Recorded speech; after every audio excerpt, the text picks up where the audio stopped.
Welcome to the Elegance Of Nae Podcast. I'm your host, Nae, and on this podcast, we talk about a variety of topics with amazing stories. Let's get into it, shall we?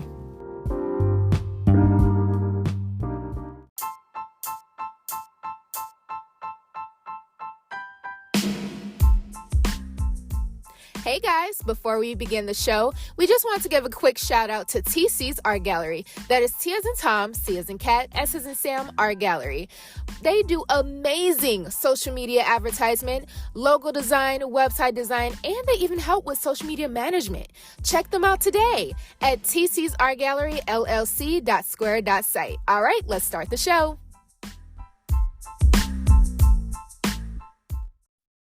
Welcome back to the Elegance Of Nae Podcast. I'm your host, Nae, and we have someone new in the building today. We have the one and only Mr. Price in the building. How are you? Hey, it is an absolute pleasure. I'm happy to be here. I'm delighted to be a guest on the show, but please call me Fable. Feel it, Fable. So what inspired Fable? It was a pen name that was actually given to me. So I was sophomore, junior in high school. I was doing a camp, the King Chavez Parks camp. I grew up in Ypsi, and there was this poetry slam workshop that was ran by the Ann Arbor Poetry Slam team. The work that I was doing sounded like traditional fables. That gave me the name Fable. That's what's up. And it just flowed ever since. Yeah, I used it for a lot of open mics. For a long time, it was my pen name, but it's also my legal middle name. So, oh, wow. Fable. That's dope. Yeah. That's what's up. So it just went right with the flow. Yeah. I love it. I love it. So it's a new year, new things. How's the new year been treating you?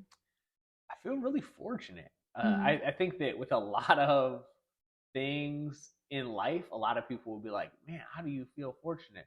But I really, really do. You know, I have breath in my lungs. I am going on a journey of figuring out what I want to do next and what is important to me in life and what has value and what I want to do with my time. And I feel really fortunate to be able to have this time because some people don't get time like that. So Yeah. I feel lucky. I feel like 2024 is a lot about growth, about self-development, about self-discovery, and that's where I'm at. I feel that. So how have you been mentally and physically? How have I been mentally and physically? I feel like physically I feel good. I'm going to the gym like 4 days a week. I normally play softball 2 times a week, but you know, it's wintertime and we live in Michigan. Yeah, Michigan weather crazy. So I'm looking to do like dodgeball. I like competitive cardio. Like, I feel that. Give me something I can try to win in. But so I feel really great. I've been eating well. I eat really healthy. That's what's up. So I feel like physically I feel great. Therapy once a week. I do my journaling, wake up every morning, write down my things that I want to manifest. So I feel, again, really fortunate. I feel better than I've felt before. I'm feeling good. That's what's up. Love to hear it. So let's start from the beginning. So you say you're from Inkster. Ypsi, sorry. Yeah, close. Yeah, it was close. Yeah. So you were born and raised there, right? Close. I'm like a Michigan nomad. Native. So like I was born in Lansing. Okay. I was raised in Ypsi and Kalamazoo. Okay. And now I've lived on the east side on the west side of the state in Grand Rapids for the last 12, 13 years. Okay, nice. Yeah. So how were you growing up? Like, were you a very social butterfly or were you more so introverted to yourself? I have always been an introvert. I can like pretend that I'm an extrovert for a living, but I am like an introvert's introvert. Oh, wow. I've always had a really wild imagination. So I've always kind of been in my own little world, creating, floating along, but I am an introvert. Okay. Love being to yourself. All right. So how were you in high school? How was it for you in high school? How was high school? That was a lot of learning about self. So I would say that in the first 2 years of high school, I was like the super nerdy, geeky kid. So I'm a biracial Black man. My mom is white. She didn't know where to take me to go get a haircut. So I was like getting fried by kids in school because I had no hairline whatsoever, and that was tragic. And I dressed terribly, and it was like sophomore year in high school. I met this. I came across this woman who I won't name her because it's like the world is small, Michigan is small. Yeah, that's true. But I got like the courage to ask her to the coming home dance, and I was like, you know what, this is my time to shine. And I pulled her to the side and was like, hey, I got a question for you. And she's like, yeah, what's up? I was like, well, you go to the coming home dance with me. And she like took a step back and like looked at me up and down. It's like, take your glasses off. And I took my glasses off. She was sizing you up. She was sizing you up. She was like, you know what? She's like, if you got better shoes and you dress better and you got contacts instead of glasses and you got a haircut, I would definitely go to the dance with you. She changed like the whole trajectory of you. Like, oh my goodness. And that summer I like went to my grandma's house. I was like, Grandma, give me chores, give me something to do. So I worked all summer long, chopping wood, weeding the garden. Said I worked hard for this. Yeah. And I came back the next school year. Tall tees were in at the time. I was ready to go. Sneakers, A1. My mom was like, hey, what glasses do you want to get this year? Because I'd have to get glasses every year because I'm so blind. I was like, I don't want glasses. I want contacts. And in that year I came to school. People were like, oh my gosh, who is that? Looking totally different. Yeah, and then girls were actually checking for me, and I was like, oh, I ain't know what to do with myself. And then she was like, so I see you listening to me. And she was like, you want to go to the dance this year? And I said, see, it'd be like that. But I say that to say I was a nerd for most of the time and really came into myself probably sophomore, junior year. But I was also going through a lot at home. So I acted out a lot in school. I got suspended a lot. I got in a lot of fights. I didn't do very good in school. Yeah. Okay. So it was like a huge roller coaster. Yes, there was a lot going on in high school for sure. So how are you going into now? Did you go to college as well? I didn't go to school, no. I went like little bits here and there, but I never got like an associate's. I never gotten a degree. It was really just too expensive for me. I had to pay my way through life at like 17, 18. So you had to do adulthood early. Yeah. There was no like, oh, let me, stay at mom's house until XYZ or until whatever's next. It was like, all right, we got to get a job. We got to pay the bills. Right.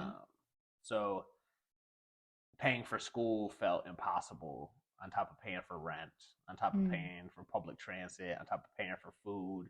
Yeah. I didn't really ever learn how to cook, so I was eating out. So life got expensive. And so school seemed like less and less of an option. And before I knew it, I was just doing jobs and working full time. And it probably wasn't until maybe I was like 20 that I really started falling into poetry, into spoken word the second time. And that's where I really started performing and putting my all into the creative side of what I do. Because it was like an outlet for you. It was. I was like going to open mics, and I've been writing since I was like a senior in high school, junior, senior in high school. And I just didn't have anything to do with it. But I kept writing. Deaf poetry was big. That's when YouTube started to come out. Poets were on YouTube. Right. Like, crazy videos. Yeah. And I was like, man, that's what I want to do. And I started hitting open mics and performing, and people were like, who is this person? And it was really bad, but I thought it was great. And people thought it was great, but it wasn't great. And that's where I started putting a whole lot of time and energy into performing. It sounded like you learned your strengths and weaknesses in the mix of the moments. Yeah, I would say at the time I was probably fueled by a lot of egos. I wouldn't say that I learned my weaknesses. I would just say it's like over time you go back and like you look at things and you realize like how much you grew as a person and a creative. And you're just like, oh man, that doesn't necessarily resonate with me like it used to. Or like, man, that was really lazy writing, or like the concept behind that wasn't as thought out as it could have been. Yeah. And now I think I like my writing a lot more in this season of my life. Okay. So what really fueled that passion or that desire of your writing at the time? I think it's always been things that I've gone through. I've always used writing as an outlet. I've used it like as a journal. So a lot of my writing was really selfish. It was about me, but a lot of times it ended up helping other people because they could relate to it. And I never wrote it for anybody else. I only ever wrote it for myself. But when you start to share it, that's when it becomes something for more than you. It becomes something for the world. I feel that. So now that because you've kind of elaborated a little bit on going into adulthood a little early for you, I was going to ask, like, how was that transition from the high school version of you going into adulthood? I would say, again, complex. Yeah. I fell into drinking at like 2021 hard. I'm somebody who is very much an all or nothing human being in every single thing that I do in life. So if I was going to drink, I was going to drink. And I did. And so that made life a lot harder than I knew or intended life to be. At like age 21, 22 is when I moved to Grand Rapids. And growing up on the east side of the state, things are very different culturally than on the west side of the state. And I was used to handling confrontation and issues very differently than people were used to on the west side. So I got into a couple skirmishes, and then next thing I knew, I was having assault charges pressed against me, and I was in jail. And then I was learning about the legal system while I was drinking and while I was in my young 20s. And I was poor, so when you're poor and you get stuck in the cycle of the legal system, it keeps you in the legal system. So then I learned America's how these systems work here in America. And was a part of that for a few years until I got the stability to pay my way out of those systems. And continued to kind of stumble through life for some years. It's like you're saying it so casually, but you're like, it was a lot at the same time. Oh yeah, in the moment it's like my life is on fire, my world is ending, things are terrible. But little do you know, things are going to get significantly worse. And those things that feel like, oh my gosh, this is terrible, in the grand scheme of things are like, it wasn't good, but you got through it. Absolutely. I think when we go through hardships, we always have eventually either we'll find an outlet for ourselves, or we'll find a way to, like, drift into a better outlook, or take life on differently, or just see things differently once we grow up a little bit. I agree. Because I feel like if we bump our head a couple times, how are we going to be able to learn to not bump our head anymore? So, or we know, that's how we'll know also, like, oh, let's not go down this way because this way don't look too great. Let's go down that way because this seems a little better. So I can I definitely understand where you're coming from with like that whole trajectory of like, that's a lot. That was a lot. So so how was it coming about creating your business? So I would say that when I created, so I've had the privilege and the honor of creating a few different things. So one of the first things that I started to create was my LLC for me being an artist and a performer. And when I first started it, it felt impossible. Like, it was like, how do I apply for this? Like, it felt so inaccessible. The language, the systems, everything felt so outdated. And that was really, really hard in the beginning years. Even though it's simple, the reapplying or the renewing of the LLC felt like something that was hard for me to grasp or schedule. But over time, that got a little bit easier. In 2015 is when I started the Diatribe. I filed the Articles of Incorporation with that nonprofit organization. And that was a wild journey.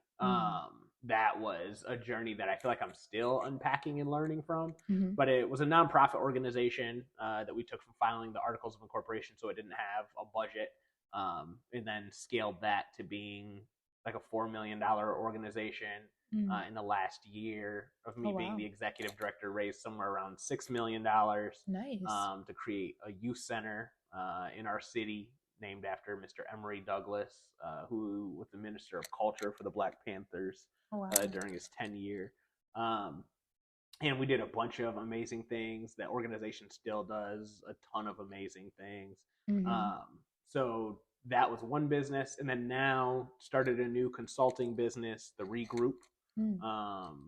So just got that website all live and set up, and I'm excited to start taking clients with that. It's a creative strategies and problem solving company. Awesome. So that feels really, really, really exciting. Yeah.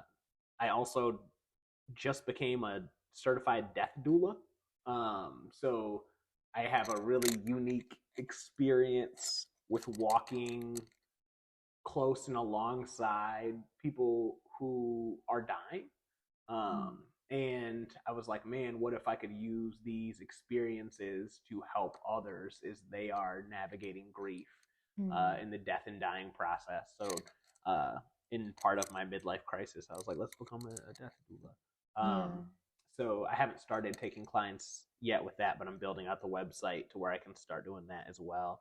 But I would say that all of those businesses kind of have their own unique hurdles when it comes to starting those businesses, and have their own unique hurdles when it comes to keeping up those businesses.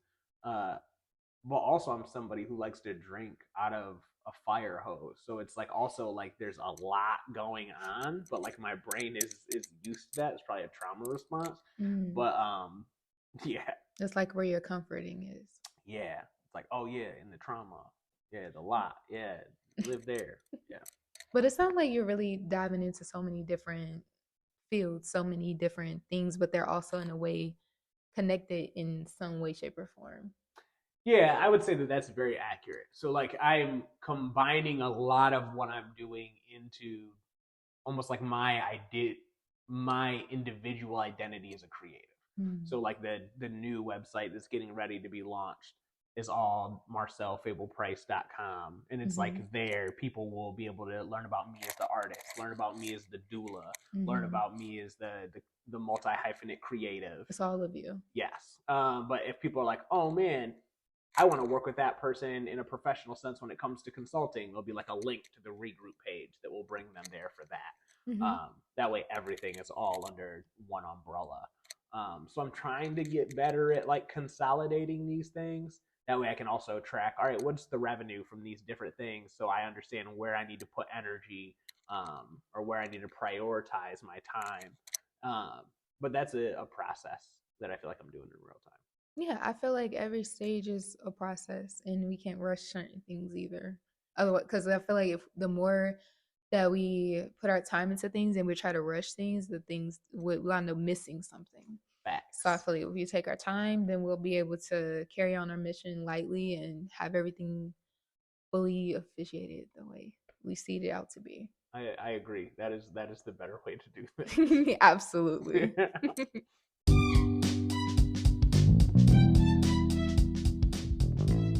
Hey guys, it's shout out break time. We want to give our love and support to the one and only Fable with this company called The Regroup that specializes in brand creation, rebranding, creative solutions, community outreach strategies, organic placement intuitives, nonprofit consulting, for-profit guidance, and nuanced problem solving in a world that is constantly evolving. He also has a company that's dedicated to his government name called Marcel Fable Price, and it's a multi-hydrant, self-directed, intuitive creative whose primary medium is stranded somewhere between authoritarian expression and creative writing. If you want to know more, his information will be down below in the description, or you can go to his website called www.theregroup.co. That is THERE group.co, or shout out to the Instagram at regroup.co And shout out to his Facebook at Marcel Fable Price down below in this description. That'll show you more. All right, back to the show. So in the beginning, you chose the word peace out of our segment. And what's the first thing that comes to mind, and how important is peace in your life? Peace is incredibly important. I think it's really hard because it wasn't until maybe even the last year that I really started to prioritize peace. Yeah. The last 4 years of my life have been pretty tumultuous. I was married to the love of my life, and she got diagnosed with cancer, late stage cancer, stage 3B, metastatic breast cancer. Oh, wow. And we navigated that beautifully. We got married, had a COVID wedding. At that time, I was the best version of myself as a husband, as a partner. I was juggling, doing 20, 30 school programs a year, as well as never missing a doctor's appointment. Shortly after that, we thought we beat cancer. Then cancer came back, and it mutated, and it became a very rare and aggressive form of breast cancer. And they gave her 12 to 18 months to live. And I made the really inappropriate decision to pour into work like an outlet, and I work obsessively. I was working probably 70 hours a week, a lot of weeks, on top of being a caregiver, on top of serving on multiple different boards and committees, and I became a really ugly version of myself. I was so obsessed with doing, almost as a way to not feel, and there was no peace. It was just like living in the fire and lighting more fires. And while I got a ton done, it was like I was like operating in Super Saiyan mode. Like I reached this level of function that I didn't even know existed. It was really unhealthy. And it wasn't until my wife died. And yeah, me too. It wasn't until my wife died, and then until I needed to make the choice to leave the organization that I built, that I actually had the first time to just like sit. I had the honor of traveling across the country via train and spreading my wife's ashes across the Pacific Coast Highway in California. And that was the first time that I actually had to just be with myself. And that felt so liberating. And that stillness felt so uncomfortable. And that's when I realized that I wasn't even comfortable just being with myself, just sitting with myself. And it wasn't until a little bit later down the line where I would step away from the organization that I actually had time to just continue to be and sit with myself and to be in solitude and to find peace and to find what peace was. Yeah. And now it's something that I value so much that I don't think that I would allow myself to lose it, which is really backwards from how I've lived the last 10 years of my life. Yeah, I can understand that. Sound like we have our moments of not acknowledging how strong and powerful peace is until we get faced with a hard reality or get a hard reality check on something. Yeah. So I definitely feel you, and I could tell that was a very, very hard moment for you too. Yeah, I can only imagine. The impossible for sure. Yeah. So how have you been carrying that though? Do you feel like you're getting better with learning more of who you are, or how have you been navigating through that too? Yeah, I would say messy. I would say like there's times where I'm doing really, really great, and there's times where I'm not doing really great. I'm somebody who doesn't smoke or drink or drug. I'm a sober kid. Some people are like, well, what do you do? What's your vice? And for a while, it was intimacy. And that can make your life real messy. Even when you're honest, it can make things messy. Yeah. So I would say that is hard, whenever feelings are involved. I would say that again, there was a lot of me that wasn't comfortable being with myself. So it was almost like being with others is a way of not being with myself. Yeah, it's kind of like an escape. Yeah, for sure. Which, I mean, is a lot of vices. But I feel like it's a little bit harder because it's like when you're, smoking or doing meth or drinking, you're really only disrupting yourself. You're disrupting others, by a degree of separation. But when it comes to like romance and intimacy, it's like you're directly intertwining with somebody else. But I say that all to say, there's times where I'm doing really good, where I'm just like getting in my routine, walking the dogs, eating well, creating. And then there's times where it's like I don't want to leave my house or leave the bed, or where I'm just crying and looking at pictures, and that are hard. It's like it's a mixture of all these things. There's days where I'm really highly functioning, and then there's days where I can't function. Yeah, it's like a roller coaster of emotion. Like you don't really know, like, oh, you wake up like, oh, what's gonna be like today? Yeah. So it's literally like that. So how is it when you carrying yourself into the business aspect, or separating yourself from the business and personal life? Are you intertwining the two as yourself? Oh yeah, I'm terrible at it.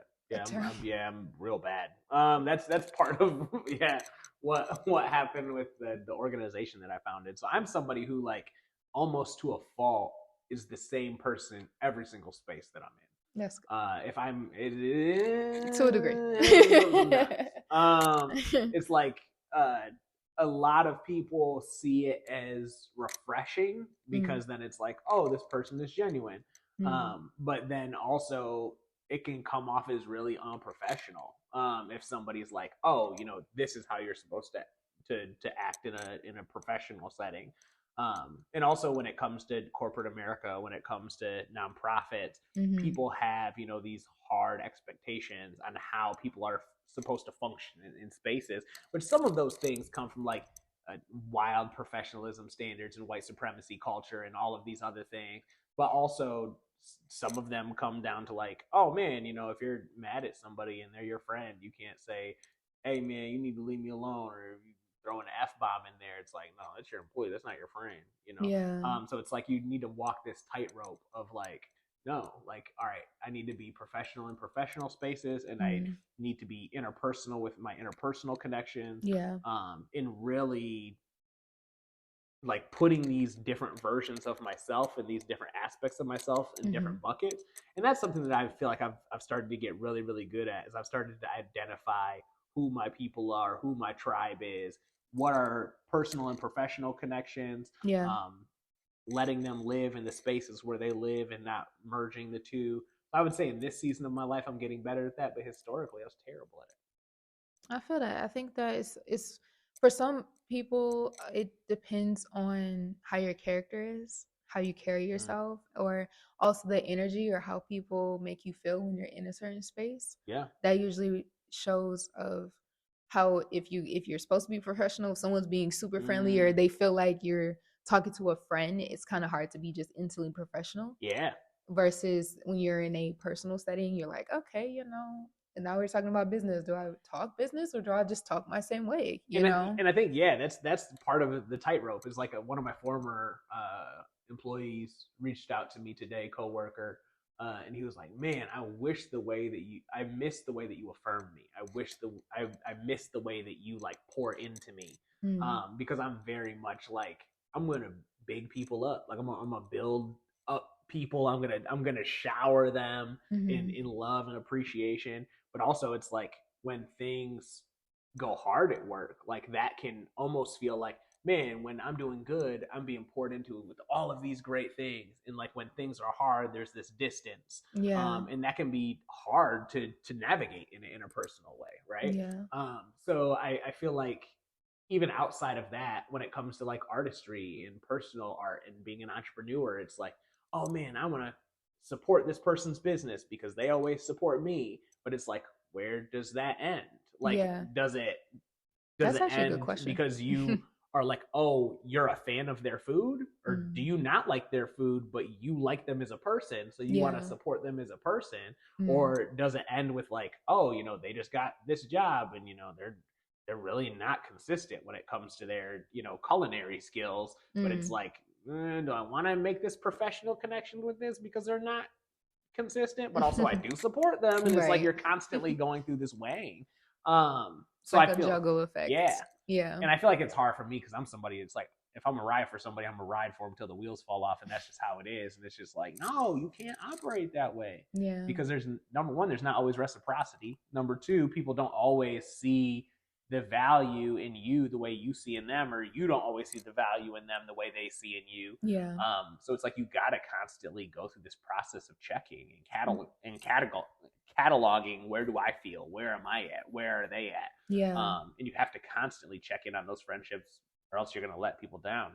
At the end of the day, hurt is inevitable. Like there's going to be hurt. Yeah. But you can mitigate that by constantly going through a process of refinement. That's very true. I feel like that really balances of how much do you really want to pour into people, or as soon as you get to know someone, it makes you instantly think of, okay, I'm getting to know them now. Where do I want to go with this? Or how do I want to flow with this? And then also, like, again, the tightrope of like, let me not make this like an exchange, right? Of where it's like, oh man, what can I do for them? And then are you the person that's constantly pouring into other people? Is there going to be a time where you feel like you're not being poured into then? So then now do you feel exhausted when in all actuality you can't expect others? You can't expect yourself out of others. And then it's like this just like, so it's like, yeah, it's like a whole once again, another roller coaster. Another roller coaster. So the human experience. Yeah, absolutely. So also in the beginning, we had you choose a number between 1 through 10, and you chose 6. And number 6 is called Play on the Spot game. Okay. And we pretty much, it's like, what's the first thing that comes to mind when you hear the word or a statement? Okay. So the first thing we want to say, let's see. What's the first thing that comes to mind when you think of adultery? Oh, that's a heavy one. Man, for a long time, I was a dog. I was a D-O-G. I feel like until I met my wife, I don't know if I was like faithful or committed to anyone. It wasn't until I met her where she was like, I was honest, and I was just like, hey, I don't think I'm a monogamous human being. I don't think that I could be faithful to somebody. And she was like, let's try it. And I was like, dang, I didn't know somebody would even say that. I thought I was going to get thrown away. But I would say that when I hear the word adultery, I think fuck shit. I think I'm constantly trying to weigh out like the different sides of human nature. And I feel like when I also hear adultery, I think of a failure to communicate. I think of like a inability to vocalize needs, to step away from unhappiness. I think of like the need for growth because it's so unnecessary. But humans always want to have their cake and eat it too. That's true. Yeah. Now, before we close, did you have any questions that you would like to ask? I guess like, how did you get into this? And I think even more importantly, I think besides how did you get into this, what is your why? What is your North Star? What guides Nae into why you do what you do and how you do it? For me, I feel like it's because I'm a people person, and I actually like being around people, even though I have my introvert moments, of course, like everyone else. But I just like hearing other stories. I like to know where people come from? Where's their journey? Because you can always see a cover, but what's beneath the surface? What's in between the chapters?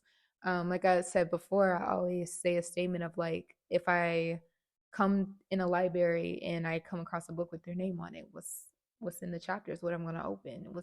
What's to expect? Like, who are you? You know, and or if I'm walking down the street and I see a storefront with their name on it, what's on the outside? What's in that glass? Okay, that's a nice, inviting image. Okay, let's open the door. What's on the inside? What's on the front? What's the let me look around. Let's see what's of interest. Oh, it's a back door. What's in the storage room? Oh, can I go a deeper dive? So I just think of things in that nature to really better understand who I'm amongst. And because I network with a lot of people through my own businesses, but it's really having people be able to get to know me first before getting to know my territories or getting to know my platforms. So I try to carry myself in that way because people are so busy. When we're entrepreneurs, we're sometimes in that work mindset that we present our business before we present who our name is, or present who we are. So I've learned to switch that trajectory and try to invite others of getting to know who Nae is, or my government name. I don't say my government name, but get to know who Nae is, and then invite them to know my businesses afterwards. After they get to know a little bit about who I am. That's beautiful. Yeah, that makes sense. So what got you into creating the podcast? I know you said you're somebody who loves stories and you love connecting with people's stories, but why a podcast? Why this platform? It's crazy because last year I was having a one-on-one moment because I'm a very spiritual woman, and I was just having one-on-one with God. I was like, I want to learn more of your kids' stories. I want to know more people because I always meet new people all the time, just like I met you. And I was just like, I want to know who these people are that I'm meeting, because they can tell you who they are briefly, but really, who are you? How did you become this person that you are? So ever since I had that mindset, I wind up hosting a podcasting event last year, and a lot of the people they was like, oh, well, you're a cool person. When are you going to have your podcast? And I was just like, oh, I didn't think of it like that at all. And then I just started it and had my season 1, and it wind up getting Google certified and went from there. Oh. So yeah, I just wanted to just kept going with it. And I was like, now I'm at season 2 and overbooked, or I'm at season 3 now. So yeah, it's just really dope ever since. It's something that I do in my spare time, or that I can do to relax, besides so much in the business mind, So I guess my last question is, why is Detroit the best city in the world? I don't even know. I think because we're so creative. We are so creative. It's so many passions of creativity that comes and flows out of Detroit. It's crazy. Like, it doesn't matter if we're mural artists, if we're vocal artists, if we're like, literally we speak in so many different ways, shapes, and forms through art, or literally we define art in so many ways. And it's really dope to me. And that's why I love it. I love my city. I really do. Of course, there's other cities, but I feel like for our city, it's like we go crazy when it comes to. If you were to put art, not in any order, but you have Detroit as your number 1. What is a number 2, a 3, and a 4 city that you like that would be in like your top 5? That's hard because I have to travel more for me to put it in that trajectory. Yeah, I can't pinpoint that right now. Where have you been? I've been to a lot of places. Okay. I just don't know as far as the cities just yet. Because I've been to, I've been in North Carolina. I've been in Washington. Where in North Carolina? I think Charlotte. Charlotte's a great city. Yes, I've been there. And then I went to, like I said, Washington. I went to New York, New Jersey, Chicago many times, Ohio, New York, and Chicago, Texas briefly, not really long. Toronto. Have you been to Houston? No. You gotta go to Houston. Yeah, I gotta go a lot of places. I'm still traveling, guys, but yeah, it's been something. It's a lot on my bucket list, but so far I had the opportunity and leverage to be able to travel a little bit due to my mom, so that was really cool.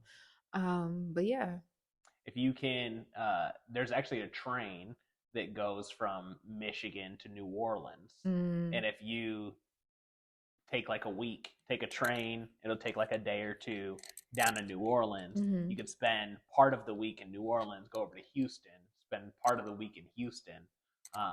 And then that drive in between the two places has like a lot to see throughout the bayou and all of that. I'll keep that in mind. But then, yeah, you could come back via train or plane. But New Orleans is also a spot that is like crazy, chef's kiss.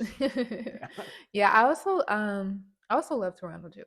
Toronto is one of my favorites. Band from Canada. Oh wow. Okay, we'll talk about that actually. Yeah. So are we doing a part 2? Because I do want to talk a little bit more on that now that you stated that. Yeah.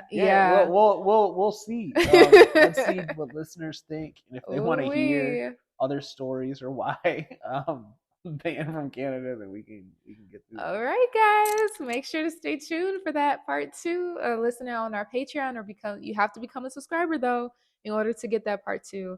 Do you have any closing statements before we go? No, thank everybody for tuning in and supporting Nae. If you want to learn more about me, you can look up Marcel Fable Price on almost anything.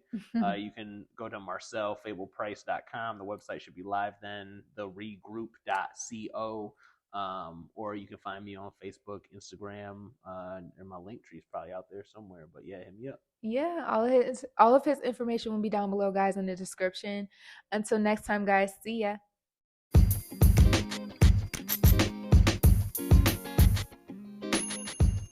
It's a wrap. It was great seeing you. We're so happy you joined us for this episode. Can't wait to see you next time. Make sure to like, share, and subscribe. And check out our information down below in the description. See you till next time. Bye.